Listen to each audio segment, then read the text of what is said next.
Hey, Scott Grove here, ImagineWoodworking.com, and I'm teaching this week with Jess Crow at Mark Adams School of Woodworking in Indianapolis. If you don't know anything about the school, great school, and I have the opportunity to sort of teach with Jess. We know each other, we never get to hang, so it's so great that we're scheduled this week. So if you don't know Jess Crow, go to jesscrow.com. She is like the queen of epoxy work. And that's great, but I like to get the backstory of how you got here. So yeah, so again, it's great hanging with you. So let's start at the beginning. Tell me where you grew up. Just give me a little background on what your childhood was like. Like where were you born and there. So I was born in Massachusetts. Okay. However, when I was about 4 or 5 actually, we drove to Alaska. Really? So Alaska. You had siblings? You got? Yep, I'm the oldest of 4. So everybody piles in the station Well, wagon. there was only 3 of us at that time. Got it. My youngest brother was born in Alaska. I actually grew up in remote Alaska, and people think all of Alaska is remote, but I actually grew up like remote Alaska. Sure. No electricity, no running water. No kidding. Outhouse, yeah, Wow. it was great. That part's super fantastic, but it is part of my story, and people who have followed along have mentioned that it's important for them. Sure. But my childhood was it wasn't good. I grew up in a very abusive household and managed to make it through all of that, and I've been on my own since I was 13, and people who do follow along have actually embraced that, because when you feel alone, you feel alone, and it's been cool to have a lot of people not feel alone no more by talking about it. So as a child, now did you go to a formal elementary school, or were you homeschooled when you were living in the woods and all that? Did go to regular elementary schools. Okay. I went to multiple schools then, but I did not attend school anymore past 9th grade. 9th grade was my last year of school, and I was already on my own by that point. Okay. Now I got my GED. So in school, were you involved in the arts, or were you interested, like you knew that's what you wanted to do, or just finger painting like everybody else? And was it nurture or nature, or did you have that art drive when you were that young? Do you recall? I had the art drive right away, as well as the building drive. Okay. So a lot of people, especially now, they think I just pour epoxy and it's just art. Sure. They forget that I do my builds, but because I niche down on the art and epoxy, Right. It seems weird. I've been making things since before I can remember. Putting things together, pulling things apart, Same here, building, drawing, Yeah. painting, playing with sticks. Okay. I can't remember a time that I have not been doing something artistic or Good to know. making. So you say you then went on your own, not to get too heavy, but so you were out of the house at 13 or on your own, and this, how you're making a living, or what was that all about? How'd you live? Right. Couch surfing for a little while. Okay. And then at 14, I met who ended up being the father of my 3 daughters. Sure. And we were married for just over 12 years. Okay. And then, so there's a large part of my life right there. Is at 16, I became a mom. Okay. Best thing that ever happened to me. Yes, the children are great. Oh man, getting pregnant saved my entire life, changed my entire course. I could be a mom or I could not be. Right. I chose to be a mom. Good for you. So I did that, and I did art jobs, and then in addition to that, I also did art, and that's what I did. Okay. I picked up beadwork, actually. Sure. Like heavy, intricate pieces, and that actually paid the bills for quite a while. Selling galleries or craft shows? Yeah, actually custom orders, galleries, Swarovski crystals, owns a couple of my pieces, all this kind of stuff. Right. So that was a segue into what else can I make? So that was sort of when you were beginning of a professional artist as your mom? I mean, you might have been selling at craft shows. It was all just more or less one-off high-end commission type thing. A big segue for my career actually came from areas that again were a little bit tough.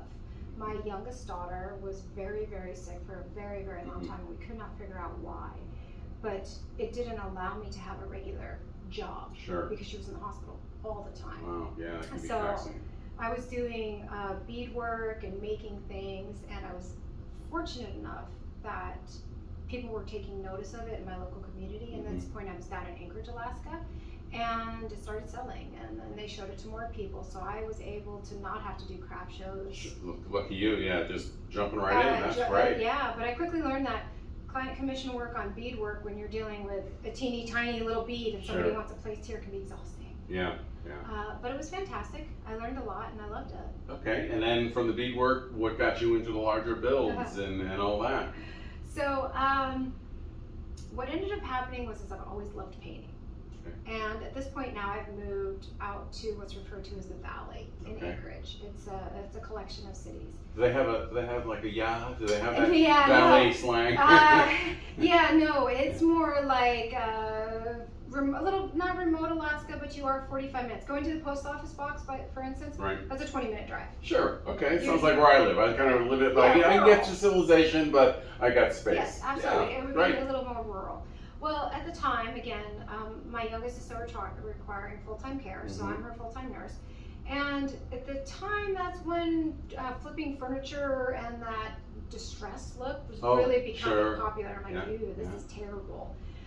It was neat. People were doing neat things with it, but I was like, well, what if I kind of restore the furniture and maybe put a modern touch on it? So I would restore the furniture, and then I was painting like vintage leaves, like hand painting vintage flowers, or using it as canvas. Sure. Instead of distressing it, I would put elements on it. Right.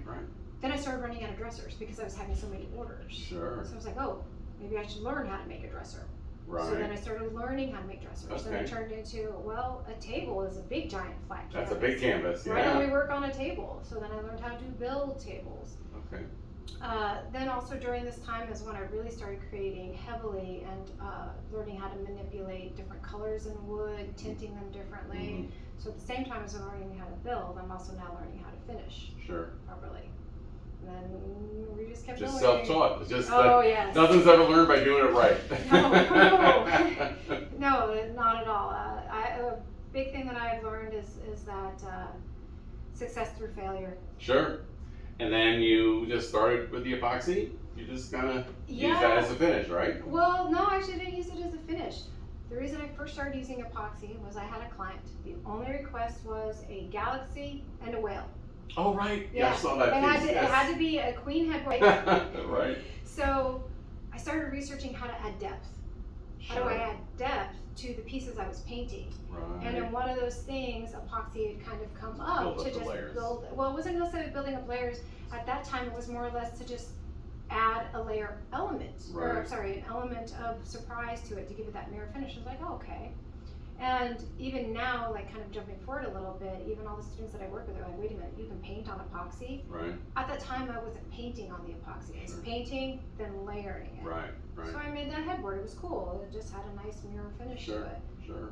Then from there, it started turning into, oh, what can I do with this stuff? Right. And then so if you don't know, she is the grandmother, of the epoxy waterfront. What are we calling that? The wave, crashing waves. Like everybody's doing it now, but you are the one who started it, right? Well, that's always such a touchy. I know it's a toughie. So what it is you've helped pioneer it. Yes, that's much better. So people have been making epoxy art and doing epoxy art since the 1960s, 1950s. This is when it really started. In the 1970s, it really took off. Artists have been using epoxy since pretty much the marine industry. Sure.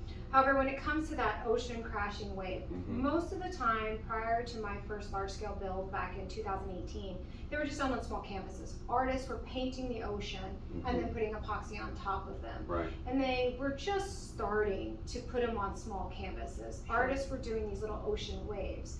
Now, I have both an art background and this woodworking background. So I had a client, I didn't know at the time, brought back a little piece and they're like, hey, I need a new sushi bar. Can you turn this into a sushi bar for me? I didn't know at the time that the artist had just painted the wave on there and then just poured epoxy over it. I wasn't really thinking too much about it because I'm looking at a picture. I'm like, oh, sure.